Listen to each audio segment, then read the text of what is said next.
Hey guys, welcome back to another episode of Voice of the Rings. I'm your hosting guide, Zealot Iron Shield, and I've got Jethros here with me again today, and we're going to do a video talking about what's a good builds for Eowyn, or Eowyn, however you say it, the Lady of Rohan. So we're going to talk about her from RiseToWar, and let's get right into it. So I have her skill thing up. What are your favorite builds, Jethros, to do with her? Well, she's a tier one good side commander, so it should be really easy. Probably within a season, if you start focusing her, you get her to R5. And then by season two, a lot of people are getting her R10 because they really love her. What what Which is her is under weapon? which is great because you get access to that special weapon. But Mm-hmm. I'm a little bit disappointed in the special weapon for her in Here it particular. is. I could Yeah. see the benefits of it, but it's not really as good as some other things that you can get on her. I think there are accessories that are almost just as good, basically. But it is an Mm-hmm. accessory. It's not a weapon. Her shield, so that That's it does cool. quite a bit of extra might bonus compared to other weapons, Yeah. or to other accessories, excuse me. But I don't think that it's a lot better than these Mm-hmm. other things. Definitely, definitely. So let's say if people have her tier 1, they just got her. What do you think the best build? Obviously Just mounted units, but you already know when it's tier one. There's two trees at yeah. level 50. You're eventually gonna have pretty much everything except for one of the skills. But as far as which one to order to level up first, you definitely want to order. You want to skill up Rohirrim Mm-hmm. first. You want to max that out, and you want to max out writing excellence to get the damage received reduced. Yeah, it's super good. Wow, it's really Mhm. high too. And then would you do kind of cleave last? Do you think you focus units more or I would personally,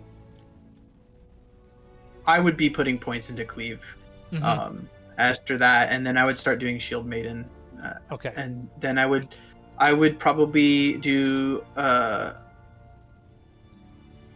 attack vitals instead of defensive stance, just Mm-hmm. because it has a shorter cooldown. It has a chance to trigger twice.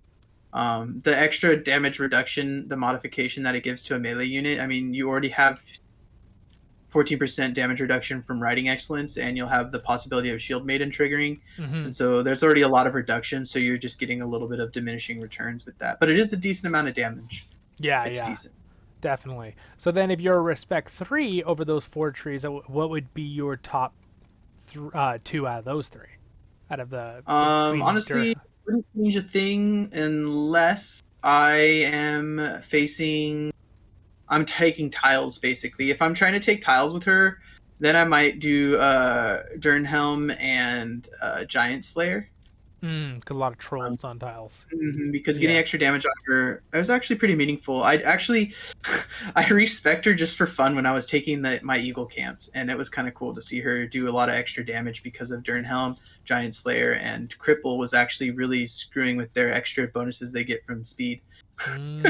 That's The Eagles get extra damage off of speed, and they oh. basically when you. By the way, it's worth Mhm. noting because people don't really know this. When it says greatly reduces speed, it reduces it to 0.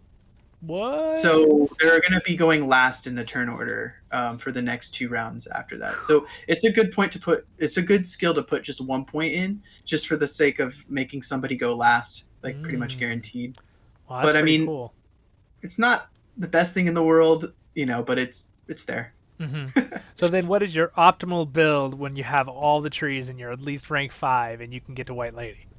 So personally, I've been having a lot of fun playtesting her, and I really love how many mounted units there are in this game. There's so hmm many that if you want to counter somebody, you don't need to respec your build. If you do what I recommend, you just change out whatever mounted units you're using.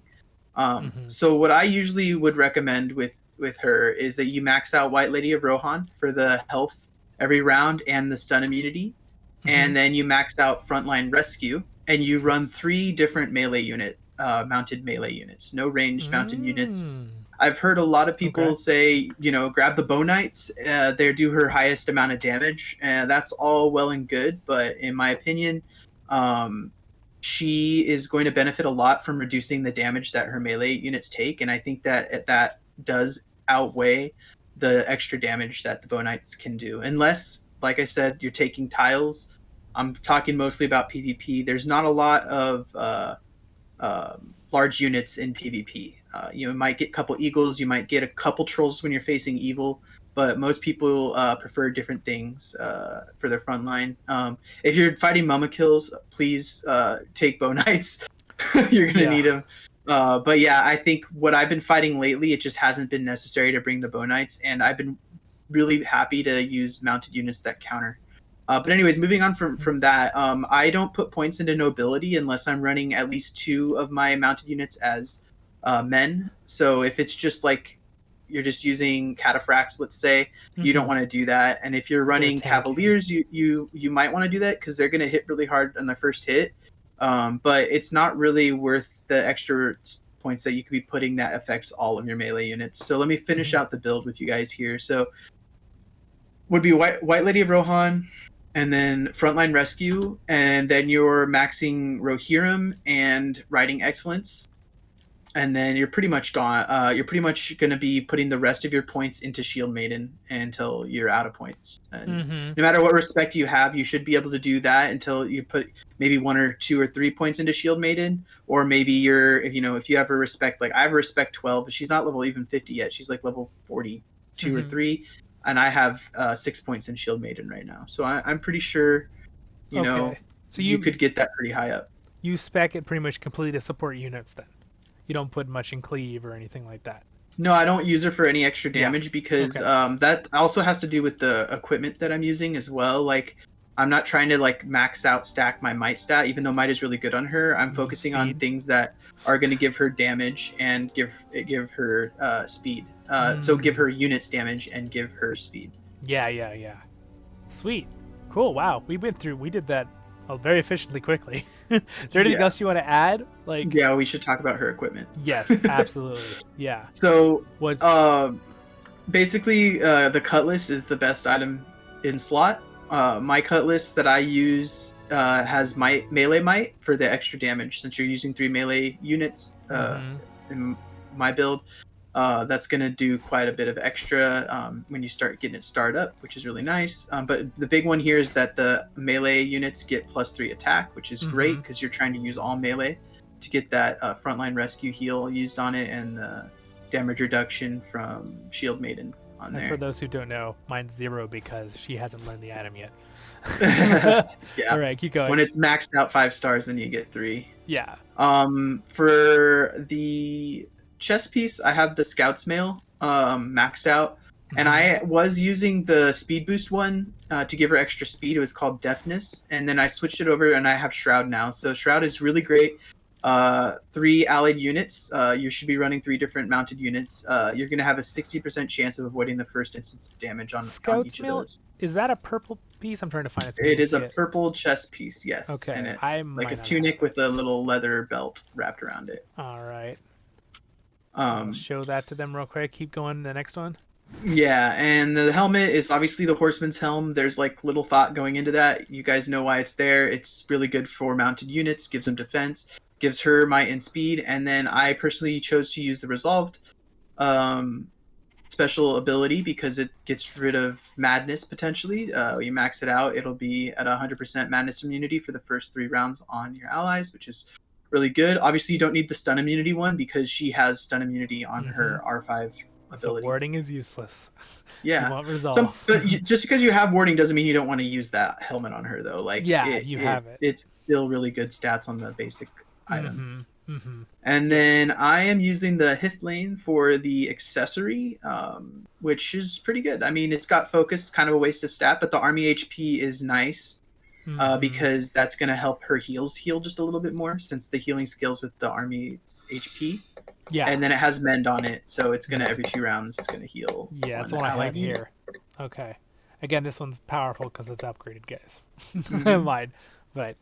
Definitely. Sweet. It's a good item. It's one of the better ones that gives might, as opposed to a lot of the other accessories give mostly focus. You could also, it's maybe an honorable mention, instead of using this item, you could try to pick something with Pursuit so that avoidance doesn't mess you up too badly. Like the Harp of Lothlorien will give you the Hunter's Mark, and that gives a chance to gain Pursuit. And I really think I like that, especially if you do end up running bow knights, because it's going to give them a little bit of extra speed. Yeah. Yeah, I thought I had a pursuit one I could show him, but I don't see it. And sustain is decent on the harp, but for Eowyn in particular, she doesn't have a high focus stat, so you're not really going to get that much extra bonus out of it. Yeah, that makes sense. Sweet. Well, we did it. I think we covered it pretty thoroughly. Well done, Jethro. Yeah. That was very, very well done. All right. Well, anything else you want to add? Are we good? Yeah, I think we're pretty good. I think that's good. Probably I think you covered it. For 12 years about all the different mounted units. But yeah. I did want to mention the bow knight build's probably better if you're on an RP server because you don't have access to nearly as many mounted units. So yeah. You can't use evil units with a good hero. Yeah, because there's all the ones you can use from the evil side. It's good. That's a good point, though. That's a good point. All right, guys. Well, thank you so much for joining me and Jethros. I'm your hosting guy, Zolan Iron Shield, as always, and check out the next episodes. They'll be up there. Don't forget to like and subscribe, and we'll see you in the next episode of Voice of the Rings.